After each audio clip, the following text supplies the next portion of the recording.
And essentially students would like catch coaches across the UK, wherever there'd be a miners' strike march, they would go along, they'd help. They'd also do things like raise money with the students in the students' unions, putting on gigs, collecting Christmas presents, taking them to miners' families, all sorts of like really on the ground, like proactive things.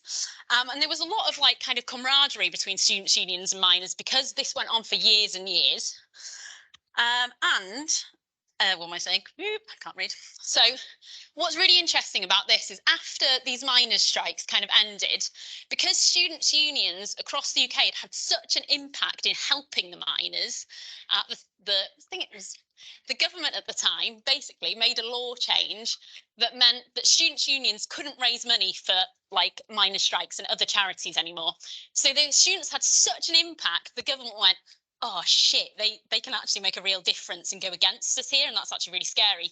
So students' unions became charities in themselves, and that meant that we could only use our money essentially. We couldn't just give all our money to miners' strikes anymore. It meant that money had to be used to benefit students as students. Now this is already kind of like a grey area and stuff, so we can always be clever with this. I didn't say that, but basically it means that students can be so powerful, the government can really shit themselves sometimes, and that's actually really cool, and that's really fun. Slide, please. So I'm fast forwarding into like the modern era a little bit more now. So in 2015 in Ireland, there was the vote for marriage equality, and there was a campaign that was called Ring Your Granny. And I don't know, have we got any Irish people here? Jamie, yeah, okay, cool. So you might have heard about this. And basically this campaign was basically telling particularly students, but young people generally, just to pick up the phone and ring an old relative and explain to them why to vote yes in the marriage equality thing. And this was like a crazily successful campaign. And yes won in the end, so they've got marriage equality now in Ireland. But this was just an example of, yes, there were protests and stuff, but this wasn't anything to do with that. You weren't going out on the streets marching necessarily. It was literally just doing something simple, picking up your phone, phoning your granny and saying, please vote yes for marriage equality, this is why. And it was an example of lots of people doing something really simple and really quick, and actually it was like super effective. Next slide. I've written loads of notes and I'm not looking at them, so I'm sure I'm going to forget to tell you something. So this one, now, some of you might have taken part in this now. I'm forgetting I'm getting older. And so these are the Fridays for Future. So the school strikes that Greta Thunberg started 2015. And essentially, I'm sure you've all heard of those, have you? Yeah. Basically, it just meant not going to school on a Friday to demand climate activism and climate change, basically, making a difference towards climate change. And this was started by one person, one school, and it's now like a hugely global movement. It's massive, it's still going on to this day. And again, it's just kind of like, there's nothing aggressive about it. There's nothing that radical about it. It's just saying like, okay, well, what can we do to make a difference? We can just stop going to school on a Friday now, and we can demand what we want as young people. So I just wanted to put that on up there. And then what have we got next? Oh, the rent strikes. You need to be cross if they knew I was showing you this. So, okay, the rent strikes. Did anyone see all about the rent strikes during lockdown? Yeah, a few nodding heads. So this was something that happened in a lot of universities across the UK during lockdown. So Nottingham, Manchester, Cambridge, Bristol, Warwick, just to name a few. And basically, because unis had like cancelled face-to-face lectures and students felt a bit, quote, essentially sold a lie by the university, and they couldn't effectively self-isolate, loads of things. So what students did was they withheld their rent. They said, we're not going to pay you rent anymore. You're not looking after us. You're not providing what you told us you were providing, but you're not going to pay you. And this was happening across the country. And what happened as well, which was actually really effective. So like an example, in Manchester Uni, this resulted in a 30% rent cut. And also students wanted to highlight the fact that they couldn't get part-time jobs at the time. International students couldn't get loans. So like, it was like, well, why are we paying you all this money and you're not doing what you said? Like, we're a customer, essentially. So again, just kind of a more recent example. And actually, at the moment, Manchester students are actually currently on a rent strike again, because the cost of living more than anything, they can't afford to pay their rent. The university, they don't feel like the university is helping them enough. So this is actually happening again at Manchester currently. And this time, because it's not lockdown, as well as withholding their rent, they're also occupying university buildings as well, just to be more of a pain, which is always fun, isn't it? Next slide. And then the last one I'm going to show you is the Warwick student sit-in against sexual abuse. Now, Warwick Students' Union have got quite a long history of protests against sexual abuse on campus. They've had quite a lot of issues there regarding that and feeling like the university isn't listening to them. So in 2021, what they did, they've been kind of campaigning, kind of low-key campaigning for years, asking the university to make the campus safer, to look after people who are being sexually abused. And what happened, they had an incident where someone was groped and that person wasn't banned from campus. So as a result, this happened. So students occupied the university campus, they set up tents, they didn't move, they stayed there for weeks. And they presented the uni with a list of demands. This included things like training staff, creating safe spaces on campus, pastoral support, a ban on abusers on campus, more funding for wellbeing services, just to name a few. Basically, this was to highlight the huge culture of fear, and the students wanted to do something that the uni couldn't ignore. They were literally there, they were presence on campus. It looked bad on open days if there were students camping. And they go, why are you camping? It's because there's sexual abuse on the campus. So it really, really kind of was right, you need to listen to us now. And again, the university kind of then said, okay, we recognise your list of demands. And students said, yeah, great. They said, will you move? And they said, no, not until we've got it in writing. And then they got it in writing, which again, it's just proactive things on the ground. Next slide, please. So those examples are all quite kind of a bit in your face, maybe. Not all campaigning has to be, not all student activism has to be. So just to highlight a few different things that kind of happen at the Students' Union anyway, and also just times essentially. So if you're in any of these groups here, you can think about these times. You can obviously campaign for Black rights, LGBTQ plus rights, any time of year, but just kind of thinking about these kind of things. And actually, we do a lot of celebrating during these months as well, and thinking about positive campaigning too. So we run Black History Month, Disability History Month, LGBTQ plus History Month. And we do positive mental health campaigns all year round. So Study Aid, which I'm sure you've come across, where you get free ice creams, Canine Calming, again, which you might have been to. So thinking about offering actually really proactive but positive things too. And just to give you an example of something that happened quite a while back at the Students' Union now, was Wednesday afternoons. So the campaign was called We Want Wednesdays. Students never used to have Wednesday afternoons free. Students are obviously really pissed off about it. They were like, we need time to get together as societies. We need time to get together as clubs and do sports. So they campaigned. This I think it took about 2 to 3 years to get this. So it did take time, but it just went students campaigning, the SAB teams really, really pushing it. And eventually the university gave in and said, okay, you can have Wednesday afternoons. And that's now protected in policy. So we have that agreement with the university between us and the Students' Union. So that's why you have Wednesday afternoons, essentially. Now I'm going to pass over to Naya, who's going to tell you about stuff they're up to. Thank you very much. So did anybody go to the Reclaim the Night March last year? Yes, 1, 2, 3. Cool. So this was essentially a march to make a statement against spiking and gender-based violence at Bangor University. Something that we were trying to get out into the public realm, to say the students are really, really angry about this. As a result, we had quite a few conversations with Academy and Trilogy, used to be Cube. And so we've got quite a lot in place now as a result of raising awareness of this, and it was a very, very present thing in the Bangor High Street, so everybody saw it, and we were able to start a conversation with pubs, clubs, that sort of thing off the back of that. So it was really, really important to get students present and get students there. The other thing that we've done over the summer is Blair My Gymraeg campaign. Does anybody know what that means in English? Yes.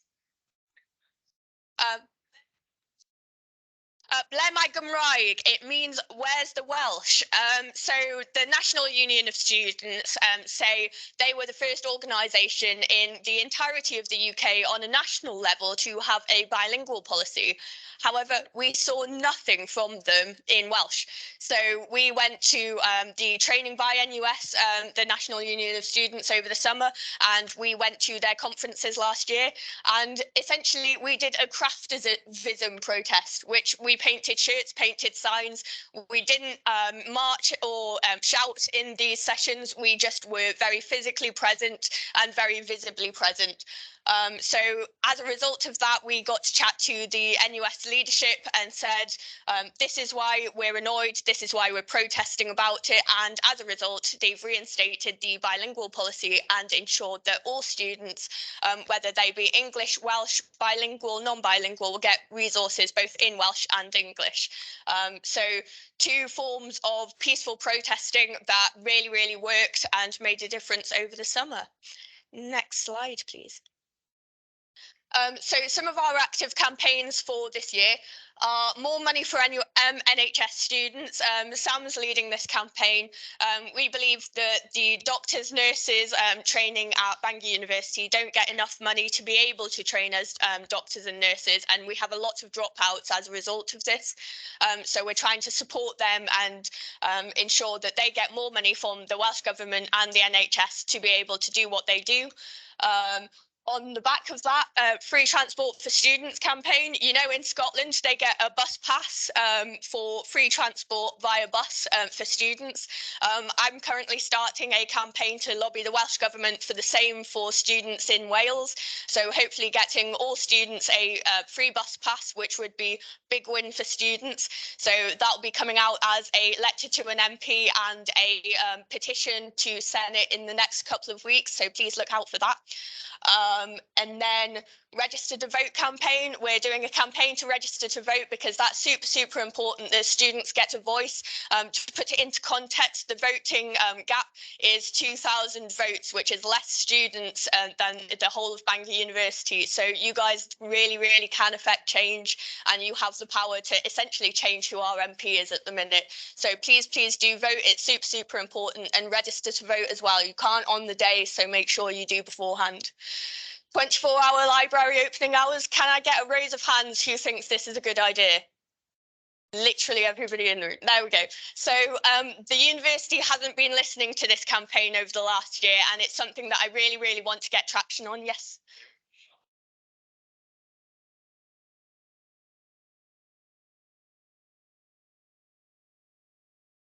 Yes, and yeah, it's super important. And over the summer, we lobbied the university to have more study spaces and social spaces. Social spaces is something that we're going to communicate to you about in the next couple of weeks. But social spaces, they have now reopened that library as a computer suite for natural sciences students. It's not perfect, but essentially we've got them to start the U-turn on that process. So hopefully we can get more facilities, more study spaces for students, as they've essentially realised it's an error. But 24-hour libraries, another point on that is towards the end of the year, if the university still doesn't listen to that, we might do a little bit more of an active protest, essentially potentially doing a sleepover in the library, that sort of thing, if you want to get involved, which is another form of peaceful protesting, but would be really great for your buy-in and engagement to that as well.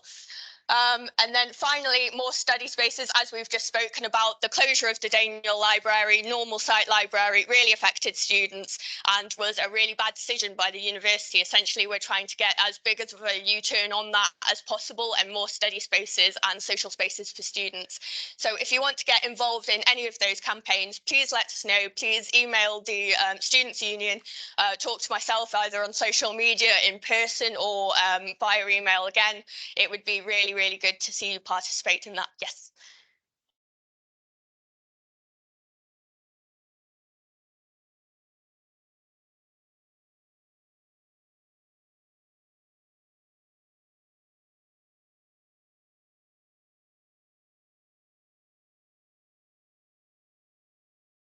Yes, good point. Voter ID, any form of ID is valid as long as it's got a photo and a signature. So passport, driver's license. If you don't have a valid form of ID, that is completely fine. And if you can't afford to get one, or you can't afford a driver's license, the National Union of Students is running a campaign to get voter ID for students for free. So you can always come to the Students' Union and talk to us about that. You can get a citizen's card for free from the National Union of Students website, or come to us to talk to you through the process, essentially. So don't let that be a barrier to voting. Good point. Next slide. So some of the campaigns that we were working on, just so I don't forget any. So over the last year, you might have seen some of this happening. So two of the big campaigns have been £2 meals for students and circuit laundry costs. So essentially last summer, I ran a campaign against circuit laundry and how they are extorting students. And you might have just seen on the news that they made £2.3 million out of you last year. How rubbish is that? But we went out to tender to other companies to see if we could get a better deal. And essentially, they were going to cost you £7 per wash and dry if we changed companies. So I decided to stick with Circuit Laundry, but they're providing it to us at cost now. So it's £1 per wash, £2 a dry. And that's exactly how much it costs the university to essentially upkeep and maintain the laundry machines. And the laundry machines have just been replaced. So that is at the moment the best we can do, but definitely can be revised. So in 3 or 4 years' time, make sure you get your voices heard on that one again as well. £2 meals is one of the biggest wins in the last couple of years. So that's to help with the cost of living crisis. You can get them from Terrace, Barrino. We're also looking at getting them in Barlow's and a palliative option for Wrexham students as well. So again, we're keeping lobbying on this. Another one is the cheaper halls in Brynathan in St Mary's. We said to the university that they need cheaper halls options. They need cheaper options for food, halls and transport. So we've got 2 out of 3 of them now. So going after transport harder this year. And then we've got the cost of living room just opened up at the Students' Union. We're doing a launch of that on what date, sorry? 18th of October with clothes swap as well. 18th of October, there's going to be a clothes swap at the Students' Union where we're going to launch a cost of living room where you can swap fancy dress outfits for socials. You can get borrow interview clothing if you've got an interview coming up, or smart clothing, and you can borrow or swap books and board games, that sort of thing, to help students out getting the most out of their social life, but also employability as well. I think that is it. Oh yeah. Coaches for sports clubs is something that Lewis has campaigned for from the university, and we've got them now. And temporary accommodation for students with families, because we had a big problem last year with students coming over and not knowing that they had to book accommodation before they came, and therefore not having a house. So now we've got temporary accommodation for those students until they're able to find a house, and they're supported better by the university. Yes.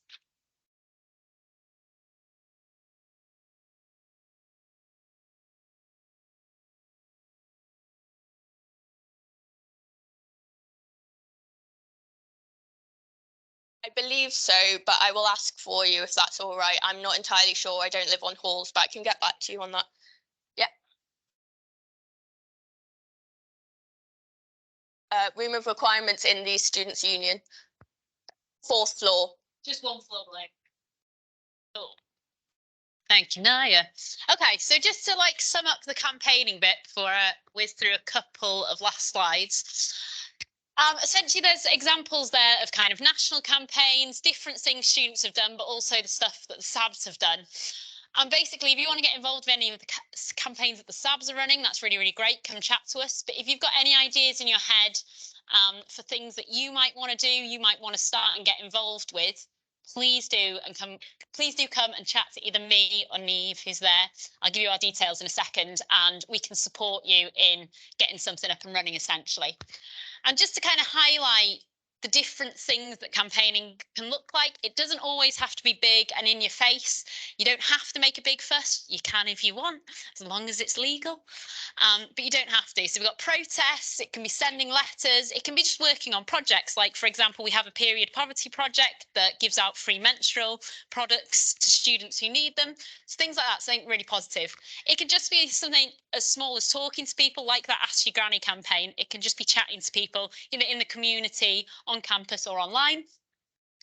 It can be making really, really small changes just in your life, or maybe in your flat or your house.